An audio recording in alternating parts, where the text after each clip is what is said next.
Christine Chubbuck was an American television news reporter who worked for WTOG and WXLT-TV in Sarasota, Florida. She is known for being the first person to commit suicide on a live television broadcast. Christine Chubbuck was born in Hudson, Ohio, the daughter of Margaretha D. Pegg and George Fairbanks Chubbuck. She had two brothers, Greg and Tim. Chubbuck attended the Laurel School for Girls in Shaker Heights, a suburb of Cleveland. During her years at Laurel, she jokingly formed a dateless wonder club with other rejected girls who didn't have dates on Saturday night. Chubbuck attended Miami University in Oxford, Ohio for 1 year, majoring in theater arts, then attended Endicott College in Beverly, Massachusetts, before earning a degree in broadcasting at Boston University in 1965.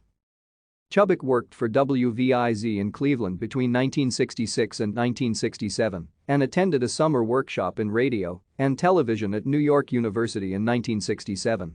That same year, she worked in Canton, Ohio, and, for 3 months, at WQED-TV in Pittsburgh, Pennsylvania, as an assistant producer for two local shows, Women's World and Keys to the City. Thank you for watching. Like and subscribe if you would like to view more of our videos. Have a nice day.